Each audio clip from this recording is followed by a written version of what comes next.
രാമചന്ദ്രപ്രഭു ലക്ഷ്മണകുമാരന് ഈ ലോകത്തെ മായികങ്ങളായ സൗഭാഗ്യങ്ങളെക്കുറിച്ച് വർണ്ണിച്ചു കൊടുത്ത് ആ മായാബന്ധത്തിൽ നിന്ന് മനസ്സിനെ മോചിപ്പിക്കുന്നതിനുള്ള മാർഗം ഉപദേശിക്കുന്നത് നമുക്ക് നോക്കാം.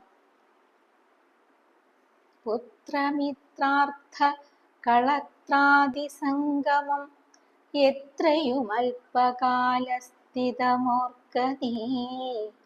പാന്ധർ പെരുവഴിയമ്പലം തന്നിലെ തന്തരായി കൂടി വിയോഗം വരും പോലെ നദ്യാമൊഴുകുന്ന കാഷ്ടങ്ങൾ പോലെയും എത്രയും ചഞ്ചലം ആലയ സംഗമം.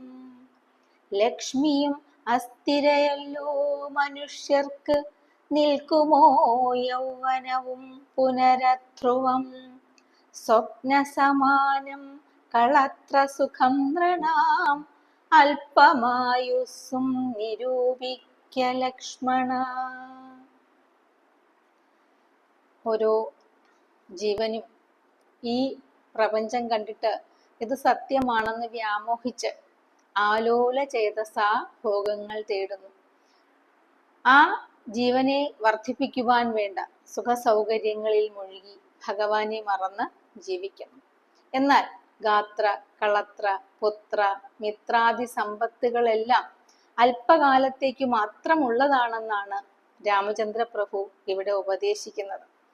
ഗാർഹികമായ ബന്ധങ്ങളൊക്കെ എങ്ങനെയാണ്?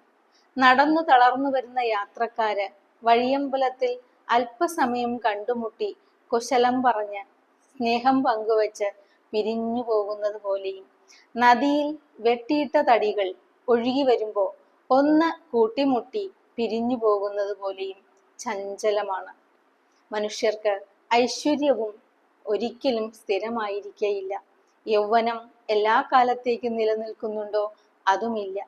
അങ്ങനെ സ്വപ്ന സമാനമാണ് ഈ കളത്ര സുഖാദികൾ, അല്പമാണ് ആയുസ്സും എന്നോർത്ത് ഈശ്വരനിൽ പരമമായ തത്വം അറിയുന്നതിനു വേണ്ടി മനസ്സുവെച്ച് ജീവിക്കുന്നവൻ ആരോ അവൻ ദുഃഖത്തിൽ നിന്ന് മോചിതനാകുന്നു.